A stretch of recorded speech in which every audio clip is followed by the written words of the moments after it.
भी क्षेत्र में पर्याप्त प्रगति एक विशिष्ट कार्य प्रणाली के आधार के बिना संभव नहीं होती है। अर्थात आप भी कर सकते हैं। आप भी अपने अवचेतन मन को संचालित करने में दक्ष बन सकते हैं। आप इसके सिद्धांतों की शक्तियों को अपने ज्ञान के आधार पर अपने विशिष्ट कार्यों तथा अपने अभीष्ट लक्ष्यों के अनुरूप उपयोग करके अपने जीवन को सफल बना सकते हैं। एक पूर्व केमिस्ट होने के नाते मैं आपको बताना चाहता हूं कि हाइड्रोजन के दो एटम के परिणाम में यदि एक एटम ऑक्सीजन का मिला दिया जाए तो वो पानी बन जाता है। आप ये भलीभांति जानते हैं कि एक एटम ऑक्सीजन और एक एटम कार्बन मिला देने से कार्बन मोनोऑक्साइड नाम की जहरीली गैस बन जाती है। लेकिन यदि एक एटम ऑक्सीजन और मिला दिया जाए तो कार्बन डाइऑक्साइड गैस बन जाती है, जो एक साधारण गैस होती है। इसी प्रकार केमिस्ट्री रसायनों के मिश्रण की एक प्रयोगशाला है। आप ये ना सोचें कि केमिस्ट्री, फिजिक्स, मैथमेटिक्स के सिद्धांत आपके अवचेतन मन से अलग है। पानी अपना धरातल स्वयं बनाता है। ये एक सिद्धांत है जिसे सभी जानते हैं और स्वीकार करते हैं और सभी जगह ये देखने को मिलता है। एक और उदाहरण लेते हैं। लोहा गर्म किए जाने पर फैलता है। ये एक सत्य है जो किसी भी समय किसी भी परिस्थिति में पाया जाता है। आप लोहे के टुकड़े को गर्म करो, वो बढ़कर फैलेगा, चाहे वो चीन में हो या इंग्लैंड अथवा भारत में हो। ये एक सार्वभौमिक सच्चाई है कि तत्व गर्म किए जाने पर फैलता है। ये भी एक सार्वजनिक सच्चाई है कि आप अपने अवचेतन मन में जो प्रभाव डालते हैं वो अंतरिक्ष के चित्रपट पर एक शर्त, अनुभव और परिणाम के रूप में अभिव्यक्त होता है। आपकी प्रार्थना का परिणाम मिलता है क्योंकि आपका अवचेतन मन सिद्धांत है, और सिद्धांत का मतलब है एक वस्तु की कार्यविधि या वस्तु के चलायमान होने का तरीका। उदाहरण के लिए बिजली के सिद्धांत को लेते हैं। वो ऊपर से नीचे की ओर दौड़ता है। जब आप बिजली का इस्तेमाल करते हैं तो आप उसके सिद्धांत को नहीं बदलते, लेकिन प्रकृति के सहयोग से आप अद्भुत आविष्कार और नई नई खोज करते हैं, जिनके परिणाम स्वरूप मानवता को अनगिनत लाभ पहुंचाए जाते हैं। आपका अवचेतन मन सिद्धांत है जो आस्था के नियम के अनुकूल चलता है। आपको पता होना चाहिए कि आस्था क्या है, वो क्यों काम करती है और कैसे काम करती है। बाइबल में ये बड़े आसान, स्पष्ट और सुंदर तरीके से बताया गया है कि कोई विश्वास के साथ बाहर से कहे कि हटो और समुद्र में जा गिरो, तो उसे अपने हृदय में कोई संदेह नहीं रहता, बल्कि उसे विश्वास होता है कि उसने जो कहा वो पूरा होगा, उसे वो सब कुछ मिलेगा जो वो कहेगा। आपके मन का नियम आस्था का सिद्धांत है। इसका मतलब है कि आपको मन के काम करने के तरीके पर विश्वास करना है। आपके मन की आस्था आपके मन का विचार है। देखो कितना आसान है सब कुछ, बस यही समझना है। आपके सभी अनुभव, परिणाम, शर्तें और कार्य आपके विचारों के प्रति आपके अवचेतन मन की प्रतिक्रियाएं हैं। याद रखने वाली बात यह है कि परिणाम, फल या उत्तर उसमें नहीं जिस पे आप विश्वास करते हैं, बल्कि आपके मन की आस्था से मिलता है। झूठी आस्थाओं, धारणाओं, अंधविश्वासों और आज के जीवन में प्रचलित भयों पर विश्वास करना छोड़िए और जीवन के सनातन सत्य एवं दैवी नियमों पर विश्वास करना शुरू करिए। तब जाकर आप जीवन में ऊपर उठेंगे और जीवन का सच्चा आनंद ले सकेंगे। जो व्यक्ति इस पुस्तक को पढ़कर और इसमें दिए गए अवचेतन मन के वैज्ञानिक सिद्धांतों को अपने जीवन में लागू करेगा, वो अपने लिए और दूसरों के लिए वैज्ञानिक एवं प्रभावपूर्ण रूप से प्रार्थना कर पाएगा। आपकी प्रार्थनाओं के परिणाम कर्म और उसकी प्रतिक्रिया के अलौकिक सिद्धांत के रूप में होते हैं, जो आपके विचार की प्रवृत्ति के अनुरूप होते हैं। अपने मन को सद्भाव, स्वास्थ्य, शांति तथा शुभेच्छाओं में लगाएं और देखें आपके जीवन में क्या आश्चर्य होते हैं।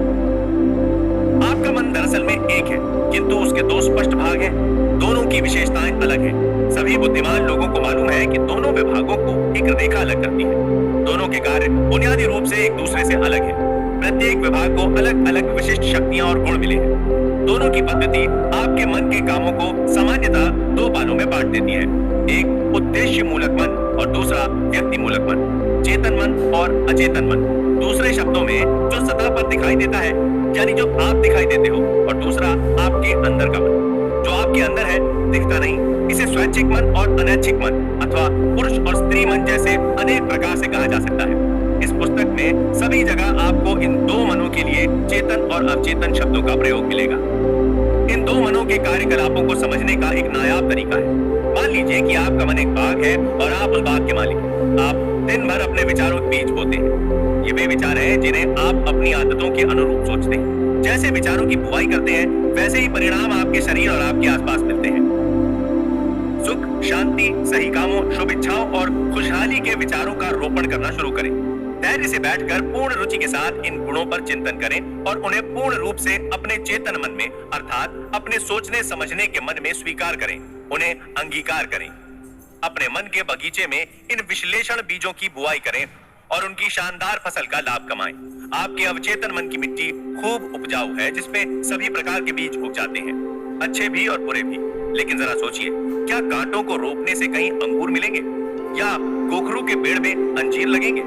इसीलिए प्रत्येक विचार महत्वपूर्ण है, क्योंकि वही कारण है जिसके प्रभाव से फल मिलता है।